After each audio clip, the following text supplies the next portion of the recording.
Grab your beverages and turn up your interweb.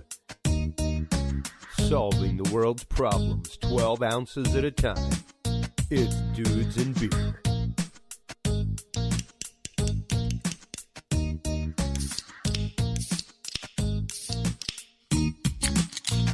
Well, hello, everybody, and welcome to episode 260 of the Dudes and Beer podcast, now officially brought to you by podcastcadet.com. If you're a fan of podcasts like me, have a podcast you want to take to the next level, or one you're trying to start for yourself, family, church, school, just for the heck of it, whatever, stop on by podcastcadet.com today. They have tons of professionals, everything from marketing and social media strategies to starting your show, distribution, monetization, all kinds of personalized one-on-one consultation just for you, customized just for you and your needs.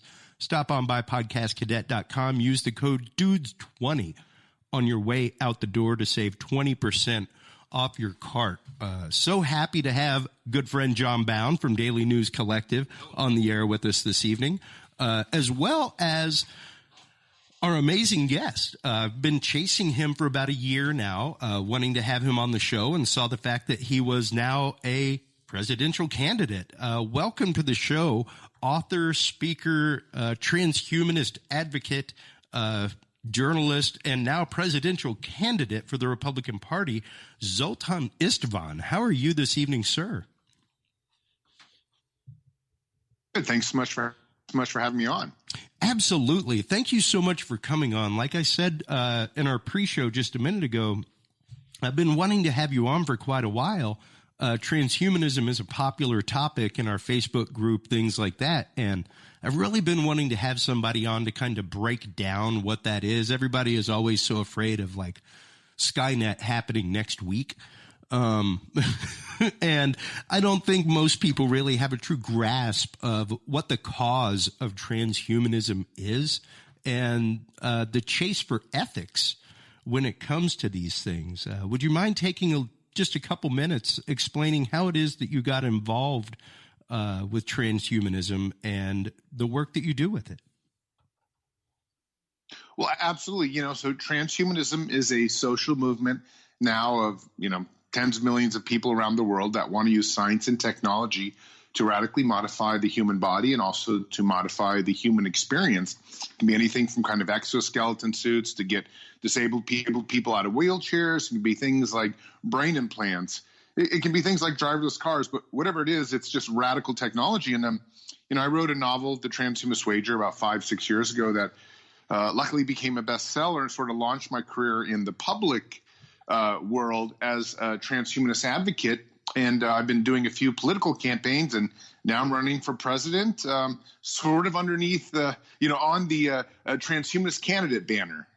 And that's what I love, is that you are, as far as I know, the first transhumanist candidate in our election process. And I think it is really great to have someone like you who's done this research and who is advocating for these people. I mean, like I said, a lot of people kind of take things to the extreme, of course, but when you're talking transhumanism, you're talking about normal things like new artificial limbs, things like that, new ways that the human body can be augmented by machine to help us in our everyday life, that kind of stuff, as well as just with medical help, that kind of thing.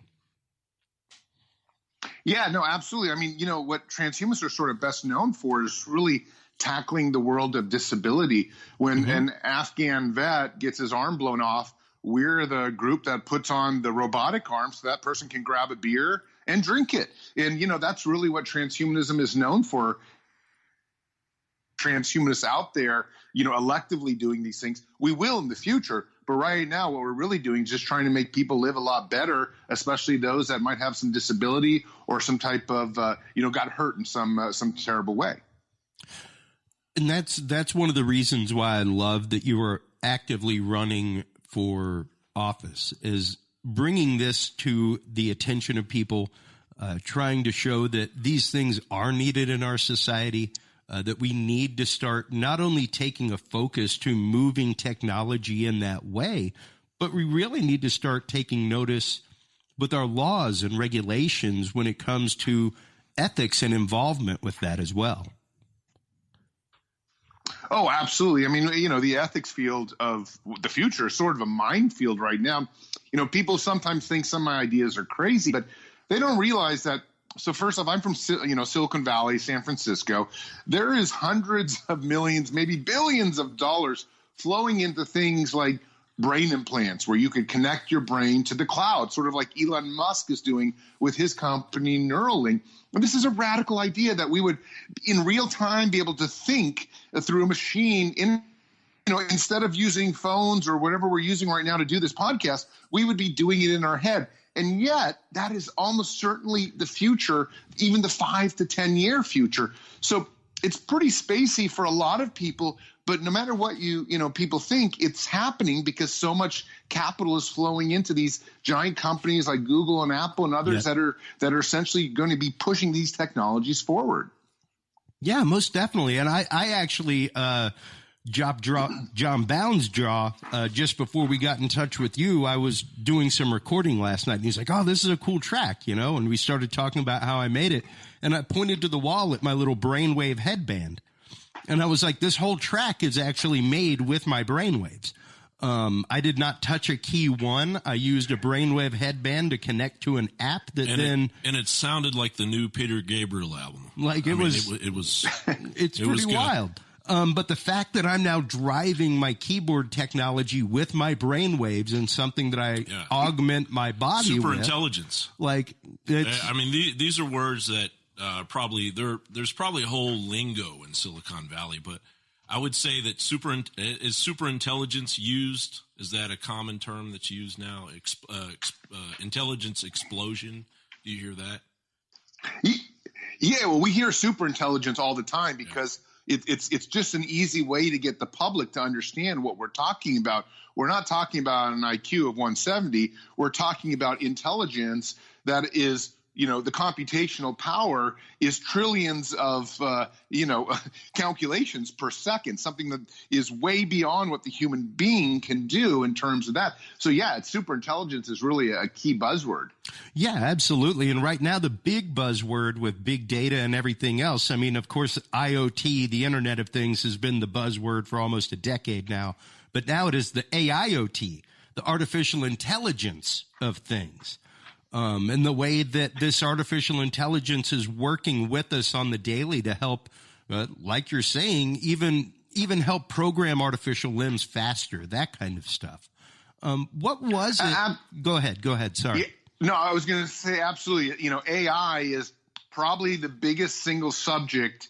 Well, there's two single subjects that are giant in terms of transhumanism and really giant in terms of where the species is headed. And this can be for any kind of global political landscape issues. It can just be for scientists, and it can just be for the general public. But the first is genetic editing, this idea that we can sort of start changing our DNA. But the second is artificial intelligence. And, I'm a little bit optimistic, but some experts say that within 10 to 15 years, we will have an artificial intelligence that's as intelligent as any human brain on the planet. But what's really interesting is within the 15 to 30-year window, the AI might become thousands of times smarter than us. That's when we kind of get to this Skynet potential scenario. But maybe it's not Skynet. Maybe it's something really nice and helps us figure out how to, help the planet and all and become a better species.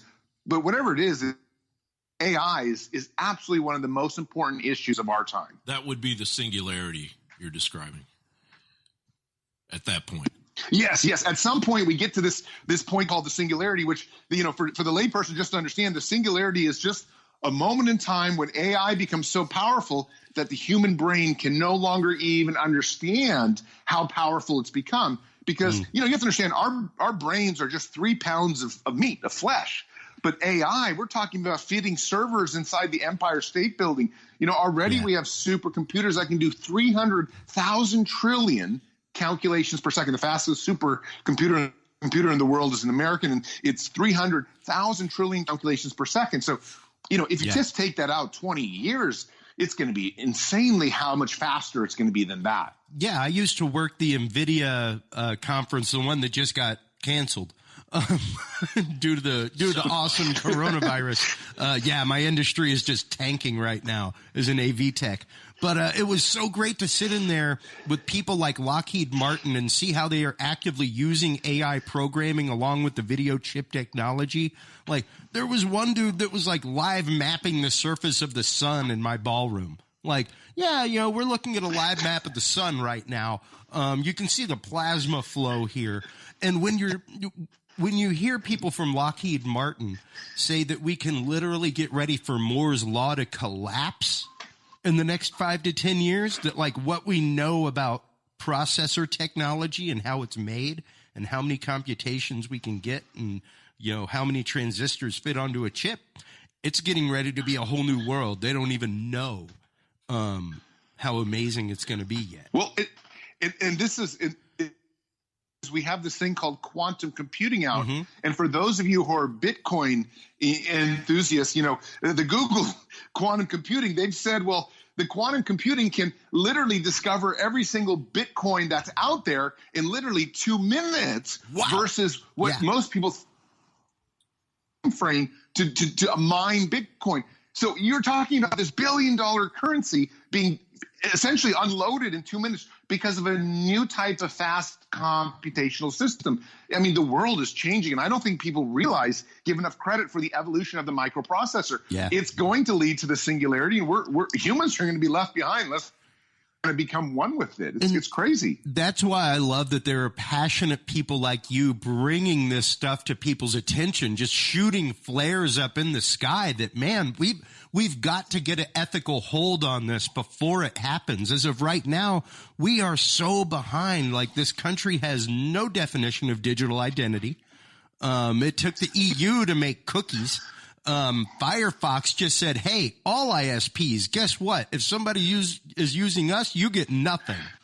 Like, it's taking people like you and people like that to actively be in the forefront to try to do something preemptively ahead of time. Well, and that is a major prerogative of what my presidential campaign is about. It's not because obviously I'm going to win. I'm not going to win.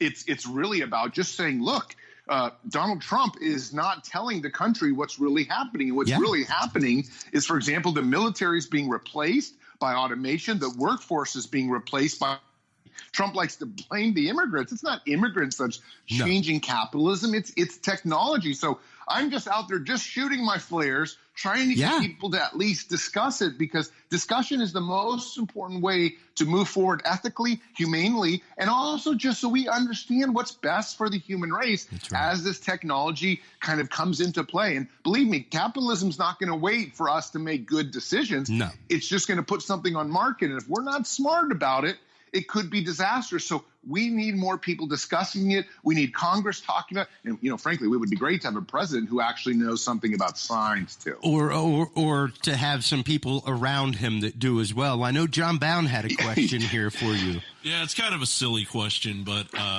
when I knew I was going to be on with you, I did want to ask you this. As a Republican, do you see, and a futurist, all right, let me reword this. Let me set this up.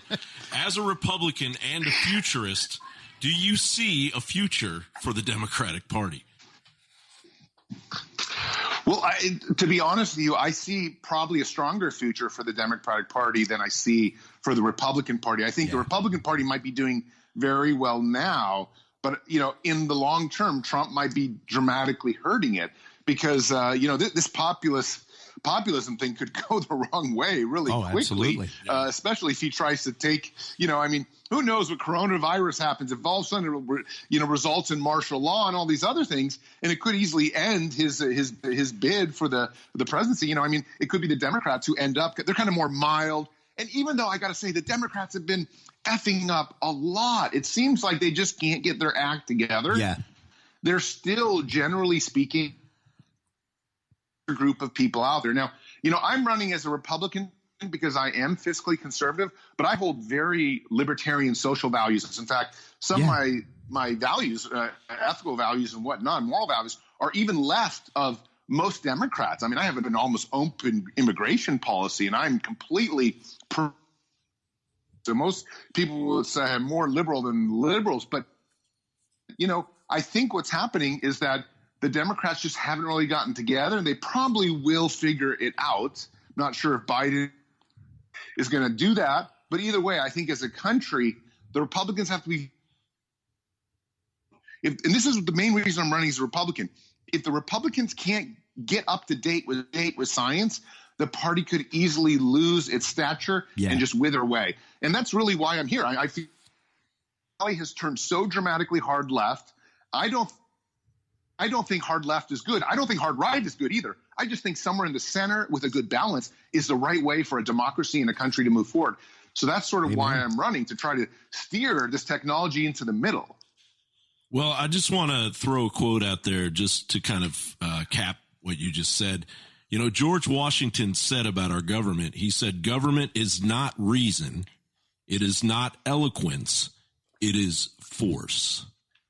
And as you had said about populism, how it is a wild beast that can't be tamed. It's not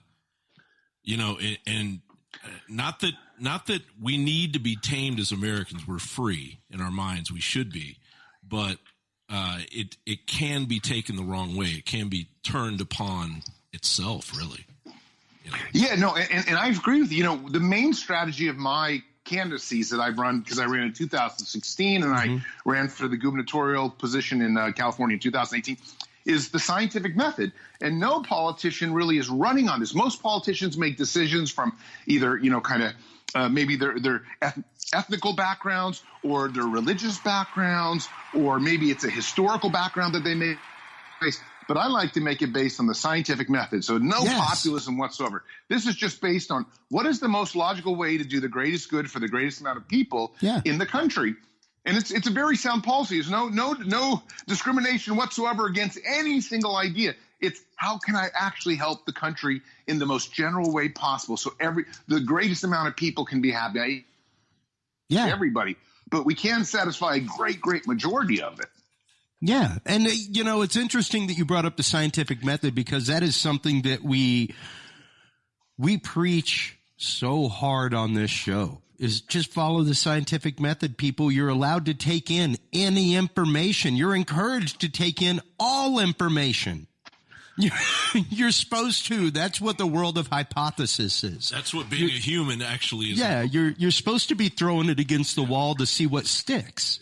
Yeah. And when you're not given choices, Zoltan, that is when we end up where we are, where we have incumbents in charge for 30 years that do not literally vote the way that their constituency says to vote. And we have to do something about that. We really have to, as a republic, try to bring that power back under our reins. And to know that there are people like you out there that are about that. It's fantastic. It is such a breath of fresh air to know that even though you're out there, like you said, just firing flares so that people pay attention. Like, good God, if all I do is wake people up and get them to pay attention, great. Well, we're asleep. That's what we're all about. We're asleep until it happens, and it's going to happen very soon, that singularity. And if there's no one out there talking about the automation, talking about the technology that will reach a point of no return, sure, then we're completely asleep.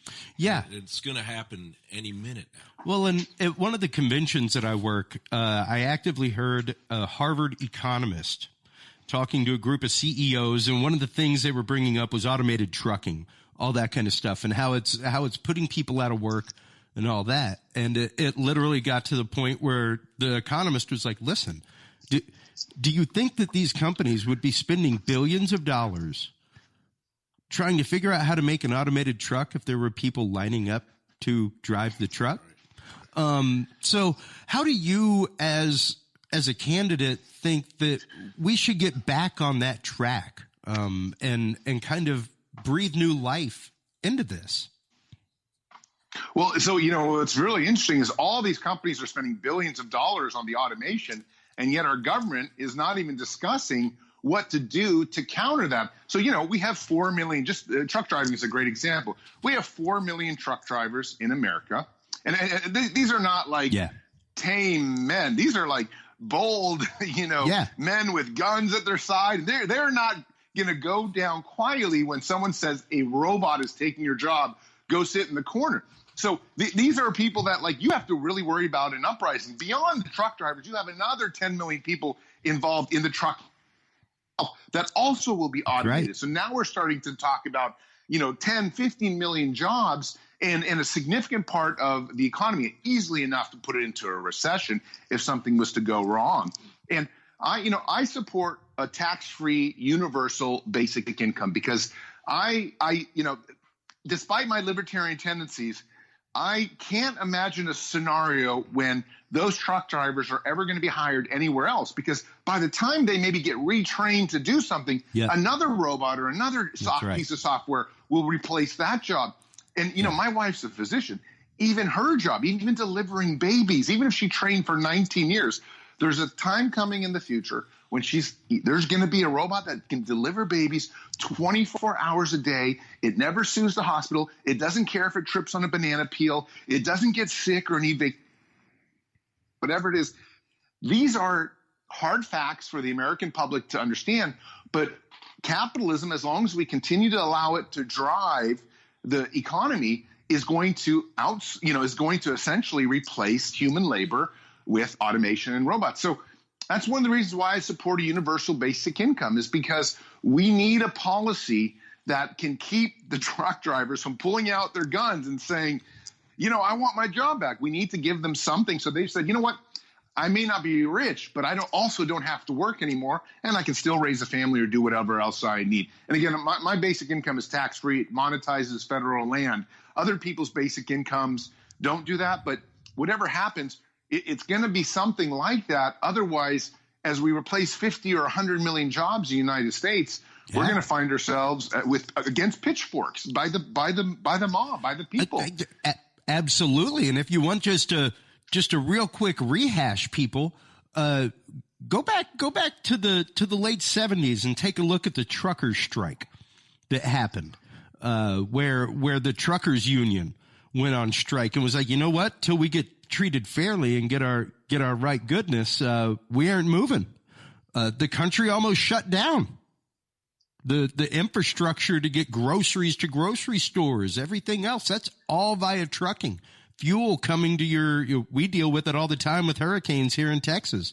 Whenever we have hurricanes, like, get ready for some price gouging on gas, because trucks won't be able to make it to you for a hot minute. Yeah, they're the arteries of the United States. And those arteries can be replaced. Yeah. And that is something that the bottom's going to drop out. Yeah. And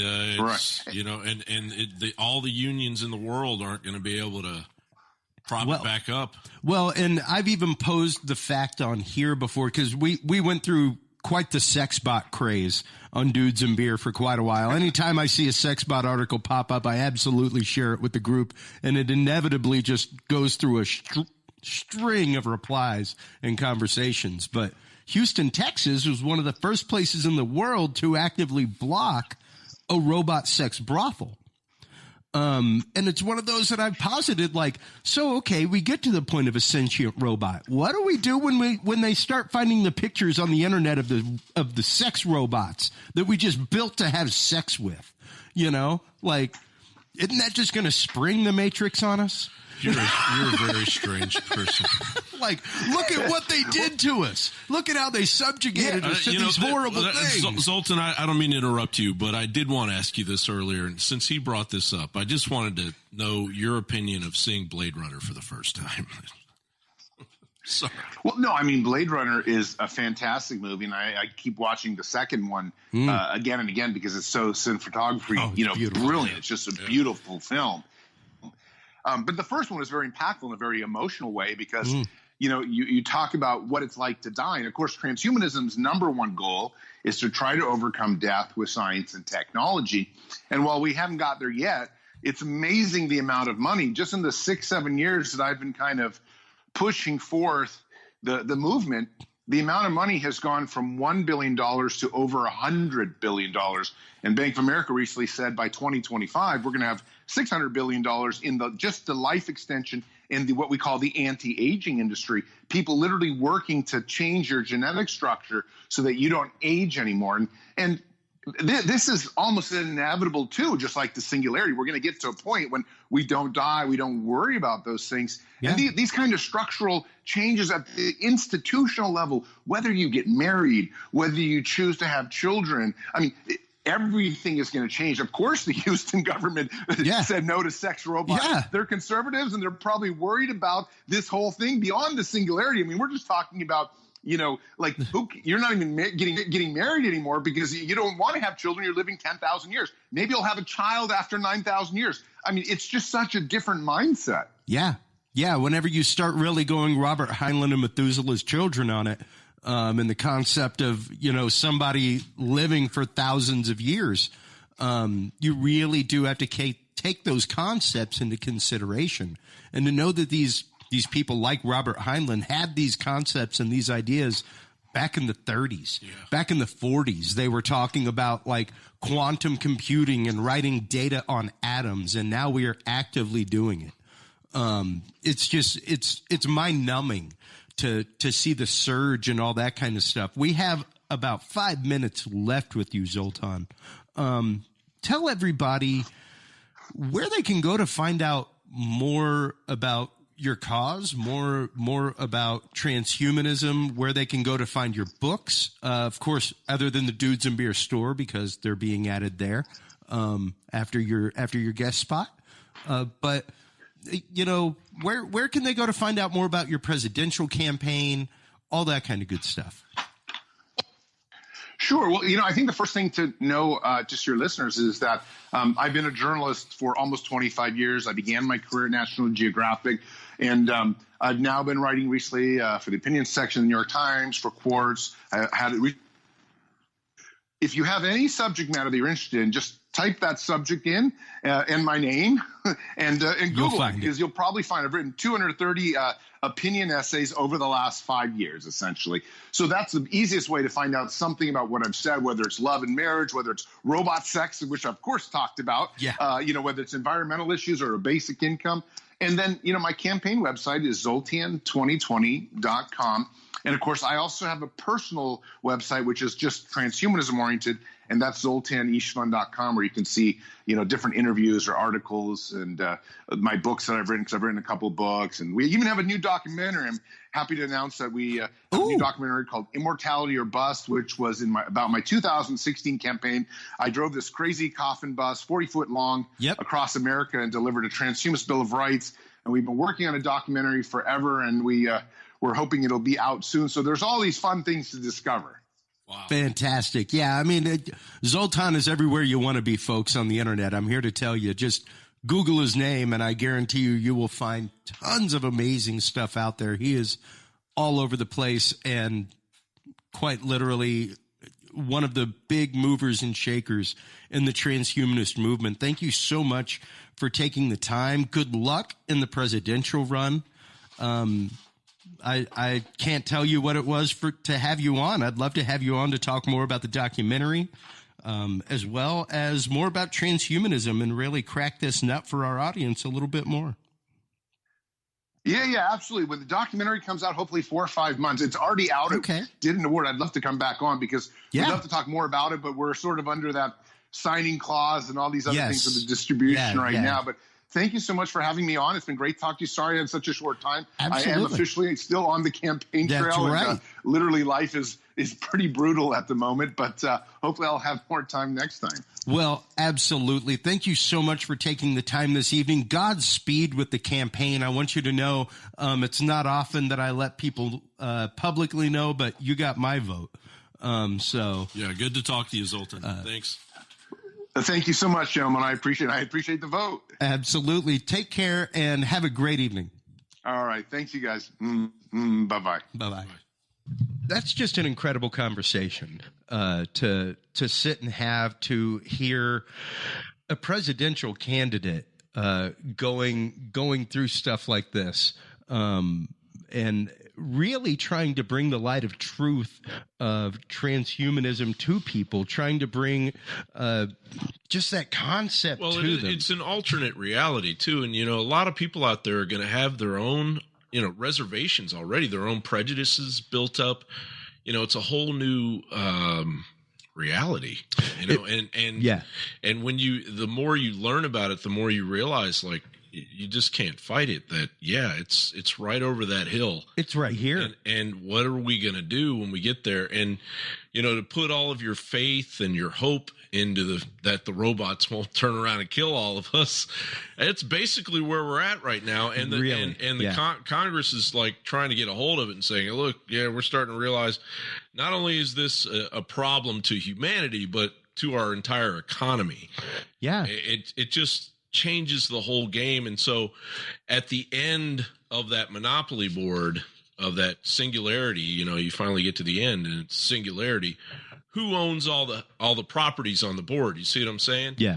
Because whoever does owns it all. Yeah. Yeah, absolutely. And it is that concept of trying to bring everything together under one umbrella. And when you're talking about the singularity, when you're talking about the full-on merging of man and machine and technology, like Zoltan said, like you said, we are right up against that. We are right there right now. We have brain implants. Well, fortunately, our generation grew up with transhumanist, bionic man. Oh, I mean, As a kid, being a 7-year-old kid and seeing, some dude come out of a mountain and they've rebuilt him, it just made perfect sense. Faster, stronger. Exactly. And now, and those things we have bionic people now. Yes. And absolutely. Like, we have bionic people competing in the Olympics.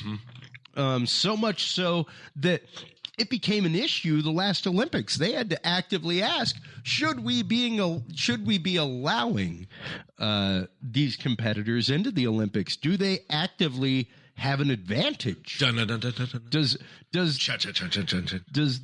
the track runner who lost a leg and now has a graphite leg, is he somewhat faster? Yes. And probably pretty fast. Yeah. It's interesting to talk to somebody who is actively in that field to really kind of start decoding that a little bit. But then again, it's a humongous tragedy just as us as a species, because we really don't need machines. There are people among us that already have gifts throughout our whole history as human beings that have been gifts that we can't explain, and to look towards machines and say, well, this will be a lot better. It's foolhardy. It really is. I mean, I'm not insulting what he's doing, because what he's doing is completely necessary. But at the same time, there's a humanity that we still have to believe in. And the tragedy, I guess, if I was writing a novel, like a Kurt Vonnegut novel or something, at the end, it's just the end. I guess the Blade Runner kind of does that, but it's the end of our humanity. It's like that spark of genius and art and everything that we created is gone. Well, and the one thing that I loved about his campaign is the fact that he straight up says, like, I do not expect to win the presidency. I do not expect to win the seat. Yeah. I don't expect to get to the point of nomination or endorsement by the party in that way. What I'm trying to do is just shoot flares. I'm trying to reach the largest audience possible with this message as fast as I can. Is he our age? A little bit older. Yeah, I mean, this is a good time for him to start. Well, he's got a good 20, 30 years in front of him, going by Joe Biden and Bernie. That, it's good that he's gotten started now. And, look forward to hearing a lot more from him. I mean, we've got candidates out there from Generation X, isn't Tulsi Generation X? I think she is. She may be. Yeah. Yeah. But we definitely have people from Generation X running. What I love is the fact that, much like this show, he's just trying to bring the light to people. He's just trying to show people. Mm-hmm. Like, I figured it out whenever I had Dr. John Hall on the first time. And a week later, I got an email from a lady in Israel that was like, I'm a targeted individual. I've been targeted by a government. I need to get help. Who do I contact for help? And I was like, dude, I don't care if nobody but that one person listens to my show ever again. Ever. This show is now for her. Mm-hmm. Yeah. You know? Yeah. And to see that there is a candidate out there that is like, this message needs to get out so badly that these are the means I'm willing to take. This is what I'm willing to do to get that out there. It's fantastic. Yeah. Yeah. You know, and it does seem a little radical, but, you know, I mean, as far as he said, he was more libertarian. Adam Kokesh is very libertarian. Oh, good old Adam Kokesh. And Adam is another part of that Generation X. Is he in jail again? No. He's got some stuff coming up. But Adam, he just wants to rewrite the whole thing. He just wants to start from scratch. Oh well, I'm not saying I am not a proponent of that. I'm a big believer in the Constitutional Convention. Yeah.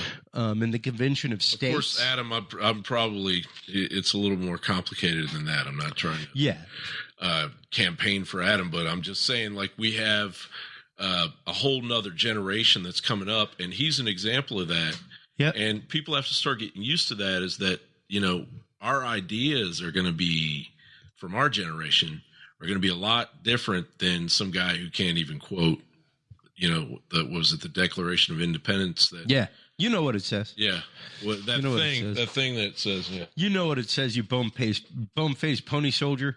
Yeah, said that to it. Hey, the only advice I have, and you people know I don't really get political frequently on the show. We talk about politics, but we don't get political. There's a difference. Oh no. My only advice to you, Democratic Party, is this. Yeah. When you try to out crazy, you look crazy. Oh, that's why. Don't out crazy, man. Question. That's why. Don't try to out crazy with things like bone-faced pony soldier and stuff like that. Don't. You can't fake crazy either. So, yeah. I mean, I really don't have a stake in any party. Let's leave President Camacho where he's at. I consider myself an American, but yes. The Democrats, I'll just be totally honest with you, they scare the hell out of me and my family. I mean, some of the stuff they've been doing, man, it's, you know, and I'm not like saying, okay, well, then, you know, the Republicans win. You know, I'm just saying it's gotten so crazy with Schumer just the other day, you know, threatening the Supreme Court. I mean, I don't want my daughter to see that. I don't want people in that level of government getting that nuts. Yeah. Well, and that's why I don't care what party you're a party of. That's why it's good to have transhumanists like him out there, advocates like they're out there that are actively taking it upon themselves to go to the Senate.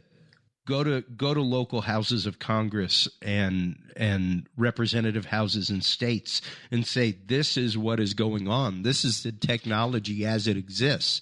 Yeah. And we need to do something about this. We need to figure out an ethical plan for things now before we end up where we are with the internet, where everything's a shade of gray and we have no digital identity. Well, it's literally going to be like, if your information is stolen, there is nothing you can do. Nothing. It's just gone. When cars were invented in the 19th century and people are, you know, riding around on horses and wagons. Oh, yeah. And there were just deaths all over. And, there were deaths all over until they came up with a stoplight. And all of a sudden a car shows up and there are no more horses. There's no more wagons. Yeah. You know, they're gone. Yep. And that's just a little precursor. Yeah. Yeah, and it happens rapidly. Happens very rapidly. I'm going to have this robot open this beer for me. That's a sparkling water. That's a prop beer. What's that? That's a prop beer. Because I know. Wrong show. I know. Well, I know that you were actively driving home later, so I threw some waters in there just in case, John. I'll be riding my horse home. Yeah, right. So, you know. What do you see going on in the next few years when it comes to AI, that kind of stuff, John. Next few years? Yeah, I mean, let's say next 5. It's 2020 now. So I think I hope everybody out there is getting their 2020 on. I know I am. I mean, this is exciting. It's 2020. I was born in 1971, went through the 70s, and when it hit 1980, we went through the 80s, and when it hit, I know I'm not just telling you something that you already know. But John knows how a calendar works. Exactly. But we're in 2020 now, and you're saying the next, 3 to 5 years. I think within 5 years, I mean, do we really want to go down the rabbit hole of sex robots? I think there's definitely a possibility that we will fail miserably as far as the 5-year window. I think we'll probably more than likely be looking at 2040, more along the lines of, just we're at the singularity. But in 5 years, I mean, things are moving so slow, and,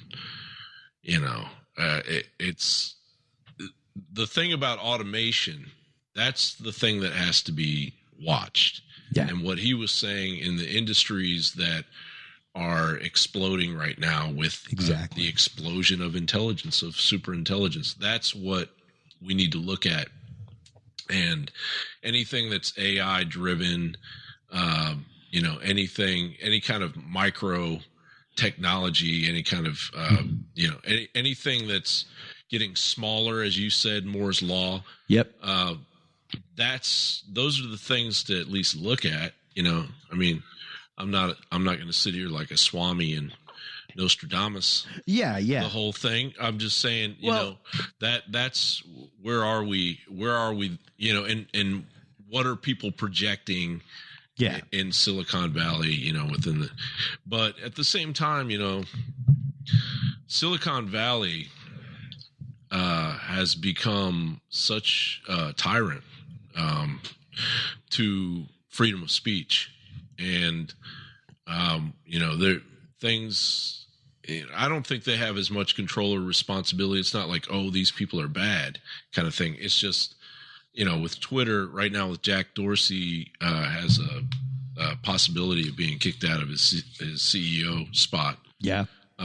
It's just the way things are going to roll, but it's a roll of the dice. The whole thing is just a roll of the bones, as Rush would say. And, it does take people like Zoltan to come along and be like, hey, wake up, wake up, pay attention. This is what's happening right now. Yeah. We're going to need more of those people, and there will be a chorus of people like him soon. I'll say that's my prediction. Yeah. The next 5 years is that we're going to hear more people like him speak. Yeah, I think in the next 5 years we are definitely going to have an entire crop of Zoltans pop up. There's people like Grace Scott, futurist Grace Scott, who we've had on the show, that is talking about some of the same stuff. It's out there all over the place now. But as you pointed out, Robert Heinlein, I mean, there's always been futurism. We've always had Carl Sagan's, and even Kubrick was taking us a little bit further, even back when cinema was cinema. And we can't even project. We don't even have. I mean, we've got some decent cinema out there that gets close, but as far as a vision of the future, really Blade Runner and Stanley Kubrick really just knocked it out of the park. But that scene at the end of Blade Runner where the maker, God, basically, who's made these androids. And is it Rutger Hauer is the name of the actor? And he's pushing his eyes into his skull. Yeah. And he's realizing that, he's killed his maker. I mean, and that when I saw that, I was like, oh crap, that's real. That's not a fantasy. That's going to happen. Yeah, it is definitely a possibility. And I mean, when you're talking about futurists and sci-fi and things like that, the first thing that'll come to anybody's mind is probably Rossum, Isaac Asimov, Rossum's Universal Rule of Robotics, rules rather. There are 3 of them. A robot can do no harm to a man. A robot can do no harm to himself, and rule 3 can't break 1 or 2. So like a robot cannot let you come to harm. He has to sacrifice himself in order to save you. But that's what ends up happening with things like the Matrix and stuff like that, where the AI takes over and it becomes like, well, you're actively the issue here. Hey, creator, we figured out that you're the problem. Yeah. And we have to put these boundaries in place kind of on ourselves. There's a reason why the UN has put forth regulations on battlefield robots and things like that, and saying no AI on the battlefield. And even here recently in last week's episode of Dudes and Beer, we were talking to Mike Turber about the ATIP program, the Tic Tac gimbal, and fast mover UAPs from the USS Nimitz. Mm-hmm. And how a UFO researcher was saying how they absolutely they were basically showing signs of AI. They were showing the fact that they were probably more programmed or using some kind of AI in the way that they were acting, rather than somebody who was like there trying to creep around, because they definitely made their presence known. They played cat and mouse, things like that. Yeah. And even living here in Austin, they just said that they were doing the future warfare program right here in Austin. Think about it. If there are UFOs, and there probably are, yeah. I mean, I haven't seen one personally, but I know plenty of people that have. Sure. Wouldn't their level of digital technology and AGI, artificial general intelligence, wouldn't their super intelligence just be, just light years beyond ours? So yeah, it's possible that the aliens themselves could be some kind of cyborg even. Could be. Yeah. Could be. And that's all yet to be seen. I mean, everything like we were saying with Mike, there is so much technology that's out there in the world of microfusion, that kind of stuff right now. Fusion is being played with on a regular basis. Now it's household name when it comes to physics, and plasma physics, stuff like that. So none of this is really out of the realm of possibility within the next 5 to 10 years. Yeah. Fusion, definitely adds a whole nother. I mean, we're already growing brains in test tubes. We've already got all sorts of programs like that going on. Well, nanotechnology is already been around for 20 years now. So yeah, and the point we're at with nanotechnology, surgically and everything is way beyond where we thought we would be at this point. So yeah, that's a good sign. But having some kind of intelligent being, like something out of the black hole. You remember that movie? Oh yeah, no, I just watched it recently. Where you've got these evil robots. Yep. With spinning blenders and stuff. Yeah. And they're coming, floating, and they're coming to get you. That sucks. It's not a good thing. No. And they, I don't think we're 5 to 10 years away from that. I'd say we're probably a good 50 years away from that. Away from any kind of AI that is sentient in its own way. That kind of stuff. We definitely have AI that is making decisions, that is choosing targets for military. And how will we feel as human beings? Like, will we feel, will we end up in floating chairs like in that movie where everyone's fat and they're all on the UFO? What's the Disney movie, Pixar movie? don't know. Oh, gosh. I don't know. Anyway, there's people screaming at the radio right now. Anyway, will we end up just fat, stupid, and lazy? Or will we, through transhumanism, evolve? And I think that's what Zoltan's talking about, is that we will evolve. Oh, we have no choice but to evolve. Like, right. It's coming. So, as I said earlier about the aliens being way ahead of us digitally, is that who we become? Is that how they got to who they are? Their planet's dying, or that whole mindset. They're trying to explore their solar system. At some point, the Methuselah kicks in, and we're in a database floating around Saturn. 10,000, 12,000 years from now, all of our minds. Yeah. And we decide, well, we can make sentient beings, and we can be in those sentient beings. I mean, how close are we to that? Because I need that to happen. Well, you're not going to be floating around Saturn anytime soon, John. I know. I've got to get out of this universe. Look, I got problems here. Okay? I got things to do. Yeah. I promised my family we'd be out of this universe by 2030. Well, it definitely is the fact, like we're saying, you got to be comfortable with that merge of man and machine. I mean, I with a child myself, it's one of those. I allow him to use technology, but I monitor how he uses technology very closely. Yeah. As of right now, with him at 3 years old, I try to use technology as little as possible as a occupy yourself situation. You didn't catch me on it. I said universe. I said leaving. Yeah, now, of course, you can't leave the universe. Yeah. But how do we know that? How do we know there aren't more there universes? There are parallel universes. So, okay. Yeah. Well, that's my goal. Yeah. I want to go to the next universe. Well, CERN is working on that. Okay. They are actively working on things just like that got right a lot now. Of ambition. But